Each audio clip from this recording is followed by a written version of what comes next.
biyya keessaa fi biyya alaa teettanii OMN kan daawwataa jirtan akkam jirtan kabajamtoota daawwattoota OMN dabaree oduu ijootim.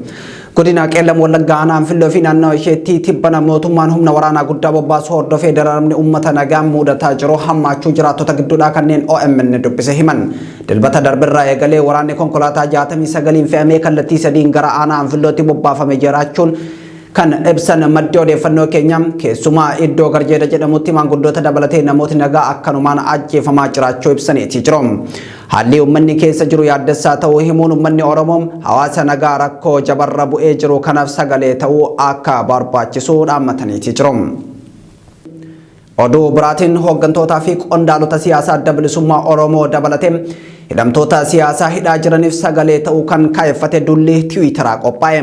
Dulli kun dhaadannoo hidhamtoota siyaasaa Oromoo mara hiikaa jedhuun hidhamtoota siyaasaa 50,000 ol kan manneen hidhaa Itoophiyaatti oggoramanii jiran hatantamaan akka hiikamaniif kan gaafatudha. Mana ofiitti hidhaa dhaabbii irratti kan argaman hayyuu duree adda bilisummaa Oromoo obbo Daawud Ibsaa dabalatee geggeessitoota dhaabichaa biyya keessatti argaman guutuutti jechuun bifa danda'amuun erga hidhatti guuramanii waggaa caaleetii jira. Qaamni aangorra jiru hammamti bana hooggantoota koongirensii federaalistii Oromoo dabalatee namoota galmee Jawaar Mohammad jalatti himanne irratti dhiyaatee hidhaa turan hiikus waa'ee hooggantoota ABO hidhaa jiranii wanti dubbate hin jiru. Pirezidaantii naannoo Amaaraa Yilkal Kaffaalaa uummanni Amaaraa humna shororkeessaa qolachuuf qophaa'uu qaba jedhe.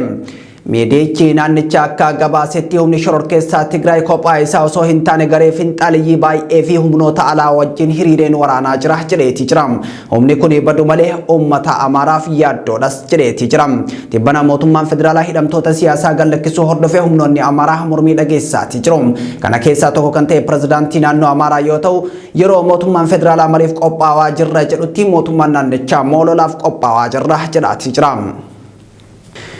Itoophiyaatti ergama addaa gaanfa Afrikaa fi maanguddoo araaraa humnoota Itoophiyaa keessatti wal waraananii Oluseegun Obasanjoo Maqalee deemanii akka deebi'an gabaafame.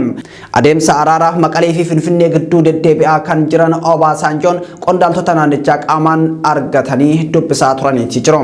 Obasanjoon imala isaanii miilanaatiin qondaalota Tigraay waliin marii bu'aa qabeessa gochuu isaanii nan amana jedham dubbii himaan humnoota Tigraay Geetaachoo Raddaam barruu fuula Tiwiitaraa isaanii irratti barreessan.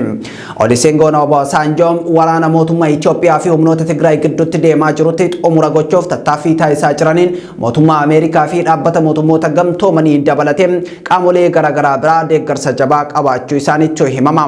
Gama biroon xayyaarri Oluseegun Obasanjoo akkuma dachee Tigraay gadi lakkiseen daqiiqaa muraasa keessatti haleellaan diroonii Tigraay keessatti raawwatamuu ibsee jira. Obbo Geetaachoo Raddaam. Waraanni biltsignaa dhumaatii lammiilee biyyattii fi kasaaraa qaqqabsiiseen kan gaafatamu malee kan badhaafamuu qabu miti jedha Command Postiin loltummaa Tigraay. Dhumaatii lammiilee biyyattii kumoota dhibbaa fi kasaaraa loltoota isaarra dhaqqabeen waraanni biltsignaa seeratti dhiyaachuu malee kan badhaafamuu qabu miti jedha Command Postii loltummaa Tigraayiif dubbii himaa kan ta'an Koloneel Gabree Gabraa Tsaadiqe. Naannoon Amaaraa ammoo gama isaatiin uummanni TPLF balleessuuf qophii ta'uu qaba jedhaati jira. Ibsi naannoo Amaaraa kunis faallaa haala waraanaa fi carraaqqii nageenya buusuu yeroo ammaa karaa biltsignaa federaalaan taasifamaa jiru ta'uun kan mul'atu yoo ta'u kunis dhibdeen keessoo biltsignaatti uumamee babal'atee itti fufee jiraachuu argisiisaa jira. Oduu xumuraatiin dhaabbanni basaasaa Somaaliyaa hojii eegumsa nageenya buufata xayyaaraa guddicha biyyattii ministeera tikaa biyyattiitti kan ministeera muummee Hasan Roobleen hoogganamutti dabarsee hin kennu jedhe. Wal dhibdeen bulchitoota lamaanii jechuun muummeen ministeera pirezidaantii biyyattii kanaan addunyaan yaaddoo qabdu ibsachuutti jirte. Soomaaliyaan immoo waggaa 20 booda miseensota mana marii bakka bu'aa uummataa filachuuf guyyoota 3 qofti hafeeti jira. Oduun ijoo ammaaf qabanne kana fakkaataa bal'inna isaa oduu keenya idilee keessatti argattu qophiileen Oromiyaa Miidiyaa Neetwork itti fufuu gama kiyyaan nagaatti.